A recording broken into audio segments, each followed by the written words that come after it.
আসসালামু আলাইকুম এভরিওয়ান। আপনাদেরকে আজকে দেখাতে নিয়ে আসলাম ড্রাগন ফলের বাগান এবং রাবারের বাগান। আমি যে জায়গায় দাঁড়িয়ে আছি এটি হচ্ছে একটি ড্রাগন ফলের বাগান। এই যে লাইন দেখতে পাচ্ছেন, সারি সারি গাছ, এগুলো হচ্ছে ড্রাগন ফল গাছ। এখন কোনো ফল নাই, এখন ফলের সিজন না। যখন ফল থাকে তখন হয়তোবা আরো সুন্দর দেখা যায়। সামনের সাইডে আছে রাবারের বাগান। এই ভিডিওতে থাকছে রাবার বাগান এবং ড্রাগন ফলের বাগান। আপনাদেরকে অল্প সময়ের মধ্যে এই দুইটি সৌন্দর্য এই ভিডিওর মাধ্যমে দেখাবো। আপনারা ভিডিওটি স্কিপ না করে সম্পূর্ণ ভিডিও দেখতে থাকেন। বন্ধুরা, আমার পিছনে যে বাগানগুলো দেখতে পাচ্ছেন এগুলো হচ্ছে রাবার বাগান। আমি এখন উপস্থিত আছি পীরগাছা রাবার বাগানে। এখানে লক্ষ লক্ষ রাবার গাছ আছে।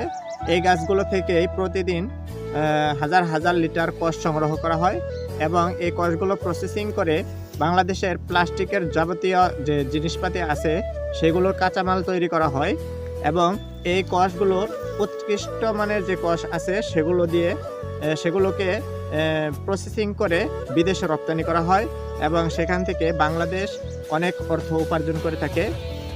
তো আমি আজকে চলে এসেছি এই পীরগাছা রাবার বাগানে। আপনাদেরকে দেখাবো রাবার বাগানের সৌন্দর্য। এই রাবার বাগানের একটি অন্যতম বৈশিষ্ট্য আছে, সেটি হচ্ছে রাবার বাগানটি বর্ষাকালে একরকম সাজে, শীতকালে একরকম সাজে এবং ফাল্গুন মাসে বা এই বসন্তকালে আরেক রকম সাজে। এই রাবার বাগানে এক সময় পাতা থাকে, ঘন সবুজ থাকে, আবার এক সময় পাতাগুলো সব ঝরে গিয়ে একরকম সাজে এবং পাতাগুলো ঝরে যাওয়ার পরে নতুন করে যখন পাতা গজায় তখন আরেক রকম সাজে।